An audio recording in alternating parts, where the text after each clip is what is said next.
بسم اللہ الرحمن الرحیم۔ عزیز ساتھیوں اور بزرگوں اور عزیز طلباء، اس سے پہلے بھی ہم نے سورہ ذاریات ورس نمبر 56 تلاوت کی تھی اور ریسائٹ کی تھی، لیکن جب ہم اس آیت کا یعنی وَمَا خَلَقْتُ الْجِنَّ وَالْإِنسَ إِلَّا لِيَعْبُدُونَ سورہ ذاریات ورس نمبر 56، جب ہم اس آیت کا ترجمہ کرتے ہیں اور اس آیت کا ٹرانسلیشن کرتے ہیں اور جب اس آیت کا انواد اور اس کا ترجمہ لوگوں کو ہم بتاتے ہیں کہ اللہ تعالیٰ نے اس آیت میں فرمایا کہ ہم نے انسانوں کو پیدا کیا ہے اور پیدا اس لیے کیا ہے کہ وہ صرف اللہ کی یعنی ہماری عبادت کریں، تو جب ہم اس کا ٹرانسلیشن اور اس کا ترجمہ لوگوں کو سناتے ہیں تو اکثر لوگوں کے ذہنوں میں، ان کے مائنڈ اور دماغ میں 2 یا 3 سوالات یا اشکالات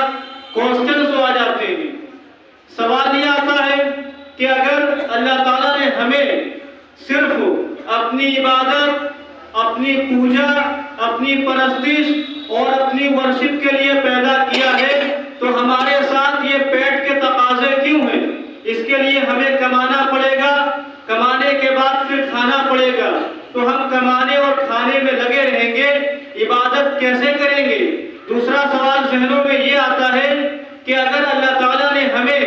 صرف عبادت کے لیے پیدا کیا ہے تو ہمارے ساتھ یہ نیند جیسی ضرورت کیوں ہے؟ ہمیں سونا پڑے گا اور آدمی سو کر عبادت نہیں کرتا، جاگ کر عبادت کرتا ہے۔ تیسرا سوال ذہنوں میں یہ آتا ہے کہ اگر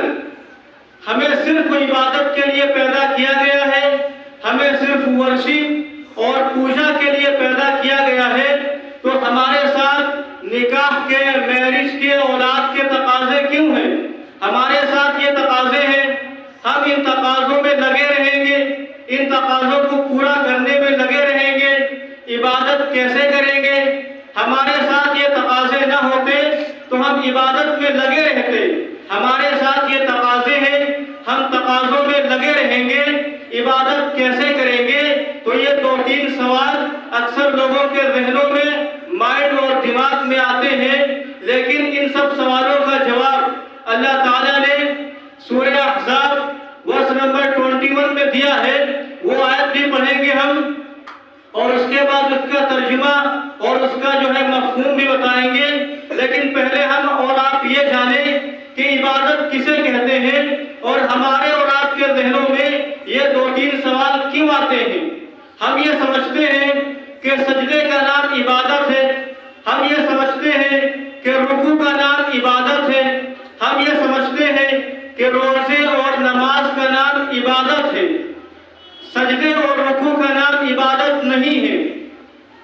روزے اور نماز کا نام عبادت نہیں ہے۔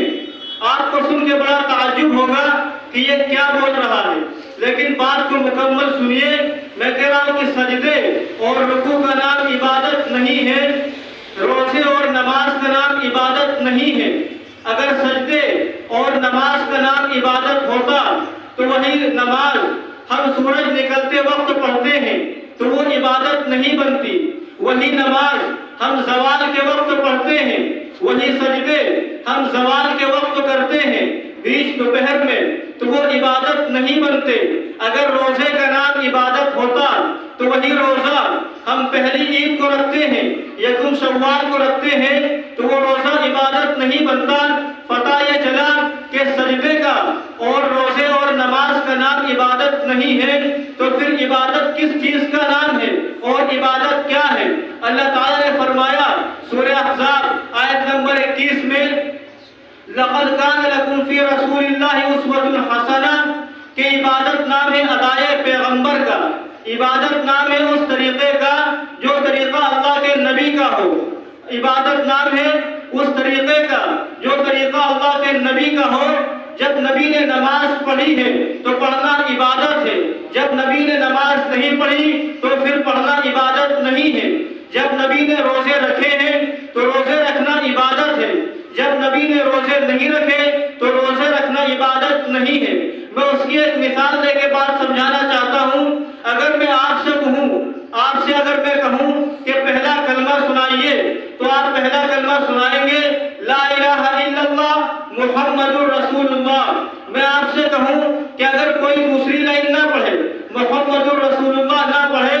تو آپ کہیں گے کہ کلمہ ادھورا رہے گا، کلمہ ناقص رہے گا، ادھورا رہے گا، کیونکہ پورا کلمہ یہ ہے لا الہ الا اللہ محمد الرسول اللہ۔ اور اگر کوئی آخری لائن نہ پڑھے آپ کو کہیں گے کہ کلمہ ادھورا ہے۔ پھر میں آپ سے سوال کروں کہ جب مؤذن یا پھر آپ اذان دیتے ہیں تو اللہ اکبر سے شروع کرتے ہیں اور لا الہ الا اللہ پر آپ رک جاتے ہیں، اذان مکمل کر دیتے ہیں، تو اب یہاں لا الہ الا اللہ کے بعد آپ نے محمد الرسول اللہ کیوں نہیں پڑھا؟ اگر وہاں کلمہ ادھورا تھا تو یہاں بھی کلمہ ادھورا ہے، وہاں کلمہ پورا کرنا تھا تو یہاں بھی کلمہ پورا کیوں نہیں کرتے؟ تو آپ یہ کہیں گے کہ ہم پابند ہیں ادائے پیغمبر کے، ہم پابند ہیں اس طریقے کے جو طریقہ اللہ کے نبی کا ہو، اور اللہ کے نبی کا طریقہ یہ ہے کہ جب کلمہ ہے تو لا الہ الا اللہ اور ساتھ میں محمد الرسول اللہ بھی پڑھنا ہے۔ اور اللہ کے نبی کا طریقہ یہ ہے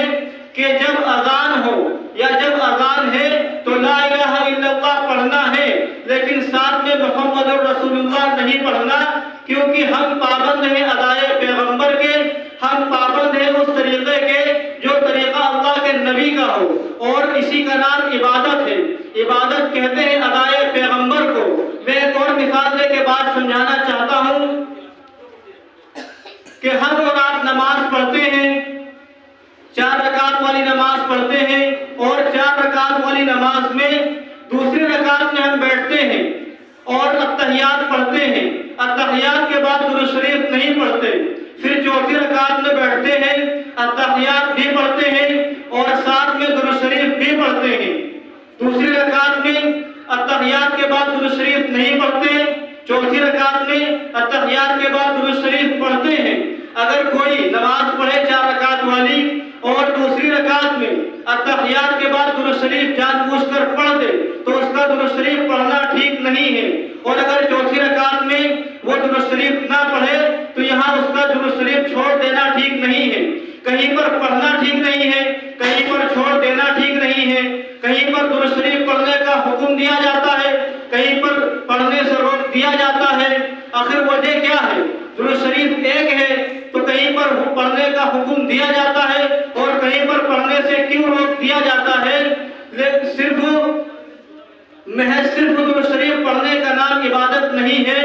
عبادت نام ہے ادائے پیغمبر کا۔ نبی نے جہاں پر درود شریف پڑھا ہے تو پڑھنا عبادت ہے، نبی نے جہاں پر چھوڑ دیا ہے تو چھوڑ دینا عبادت ہے، کیونکہ عبادت نام ہے ادائے پیغمبر کا۔ اور اسی کو اللہ تعالیٰ نے سورہ احزاب ورس نمبر 21 میں بتایا ہے، لَقَدْ كَانَ لَكُمْ فِي رَسُولِ اللَّهِ أُسْوَةٌ حَسَنَةٌ، کہ عبادت نام ہے ادائے پیغمبر کا۔ نبی جیسے بازار گئے ہیں جانا عبادت ہے، نبی جیسے سو گئے سو جانا عبادت ہے، نبی نے جیسے کھانا کھایا ہے کھانا